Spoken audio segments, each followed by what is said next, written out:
Bonjour à toutes et bienvenue, je suis Magali Copin. Si vous avez suivi ma conférence au sommet du changement de vie au féminin, vous savez que je suis la spécialiste de l'organisation et je cherchais à vous faire un bonus qui vraiment vous apporte beaucoup de valeur. Alors j'ai trouvé, je vous emmène une journée dans ma petite organisation. J'espère que ça va vous inspirer pour vous. N'hésitez pas à picorer les différentes choses, à vous les approprier, à les mettre à votre sauce. L'organisation doit être vraiment au service de votre vie. Il doit vous permettre de gagner du temps pour que ce temps-là, vous puissiez le consacrer à des choses importantes, qui sont importantes pour vous, un peu plus de temps pour la famille, les enfants, un peu plus de temps pour mener de nouveaux projets. Moi, c'est ce que je fais aujourd'hui. J'arrive à me détacher du temps, des bulles, des espaces de temps disponibles pour pouvoir faire tout un tas de choses que j'adore. Je souhaite pouvoir vous les partager. Sixième chose, 1 vaut mieux que 0. Alors ça, je l'ai emprunté à Fabien Olicard, qui est donc celui qui a écrit « Votre temps est infini ». Je vous encourage à le lire, c'est un très bon livre quand on cherche à s'organiser. Fabien Olicard donne beaucoup de clés que j'ai moi-même découvert alors que je me passionne pour l'organisation depuis des années. Donc vraiment, si je peux vous conseiller, lisez son livre.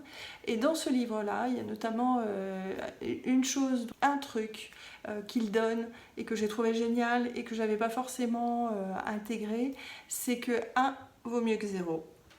Et donc tout simplement, ça veut dire que quand vous n'avez pas le temps de faire quelque chose, par exemple, je fais 45 minutes de sport par jour. Parfois, je n'ai pas le temps de faire 45 minutes de temps par jour. Eh bien, je ne fais pas. Quand il dit il vaut mieux faire 1 que 0, ça veut tout simplement dire qu'il vaut mieux faire 10 minutes, un quart d'heure, 20 minutes, plutôt que de ne rien faire. C'est pareil pour les livres. Vous souhaitez en lire un certain nombre puisque ça vous permet d'apprendre beaucoup de choses, eh bien, peut-être que 10 minutes de lecture, plutôt que rien. Donc 1 vaut mieux que 0 et vous verrez, pensez à moi et pensez à Fabien Olicard, vous allez pouvoir utiliser ça n'importe quand dans votre vie. Il vaut mieux faire que pas faire. Ceux qui courent, c'est toujours mieux que ceux qui restent assis dans leur canapé. Ceux qui font une première petite action, c'est toujours mieux que ceux qui font rien. Donc ne culpabilisez pas quand vous n'arrivez pas à faire l'objectif complet, faites un petit bout d'objectif. Et puis il y a une deuxième chose qui va avec ça, c'est que si vous faites 10 minutes quand vous n'avez pas tellement envie d'aller courir ou quand vous n'avez pas tellement envie de vous mettre à lire, eh bien en fait votre cerveau se dit bon ok on va faire 10 minutes, ça me va bien, et puis finalement quand vous aurez fait 10 minutes, vous arriverez à faire la demi-heure ou les 3/4 d'heure que vous vous étiez imposé. 1, ça vaut mieux que 0. Septième truc, l'effet cumulé. Alors l'effet cumulé c'est quoi? On va revenir à notre exemple du livre. Si vous lisez 10 minutes par jour, donc ça fait à peu près une quinzaine de pages, multiplié par le nombre de jours, en quelques semaines, vous arriverez à lire un livre. Si vous vous projetez de lire un livre en totalité, vous n'aurez sûrement pas le temps de le faire.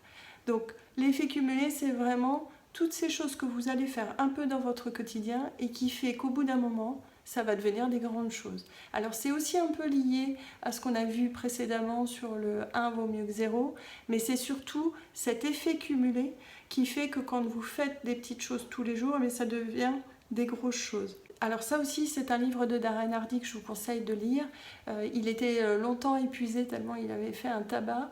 Je vous conseille de lire parce que vraiment, toutes ces petites choses mis bout à bout que vous pouvez faire dans votre vie, vous allez vous rendre compte au bout d'un an, quand vous allez regarder la perspective de ce qui s'est passé pendant un an, vous allez pouvoir vous dire, finalement, j'ai fait quand même des choses intéressantes.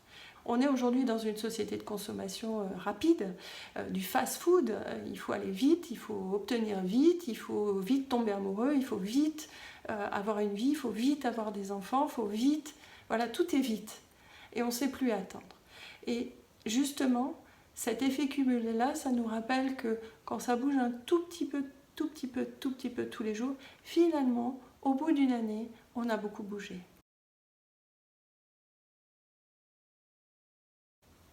8. La relation à mon portable. Aïe, je touche à un sujet compliqué, je sais mesdames, je sais. Mon portable me sert absolument à tout faire. Je crois que la seule chose qui ne me fait pas, c'est de déclencher le café. Et encore, je n'ai pas bien cherché, mais je pense que je pourrais éventuellement automatiser ce point-là aussi.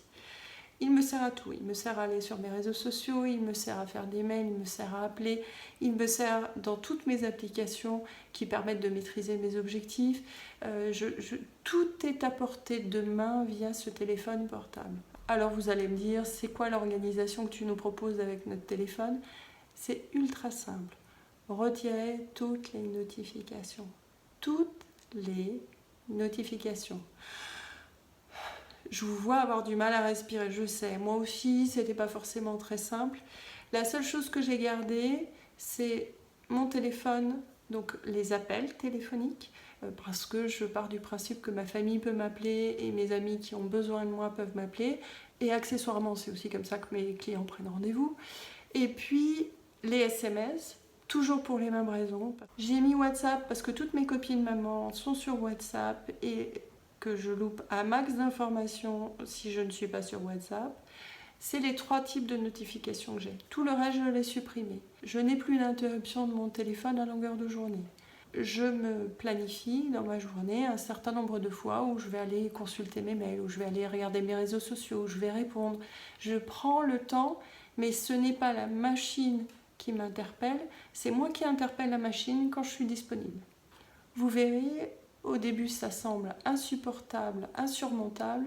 Assez vite vous allez vous rendre compte que la maison ne brûle pas et que ceux qui vous connaissent très bien, ils savent exactement par quel vecteur vous avoir si jamais ils ont besoin de vous avoir. Essayez, c'est magique parce que quand vous êtes en train de travailler sur un dossier, quand vous avez mis un important urgent dans votre planning de 8h à 9h parce que vous voulez absolument bosser sur ce dossier-là, vous n'avez pas vraiment besoin que votre smartphone il passe le temps à vous jouer la carioca de façon à vous alerter qu'il y a des super soldes sur les dernières fringues à la mode.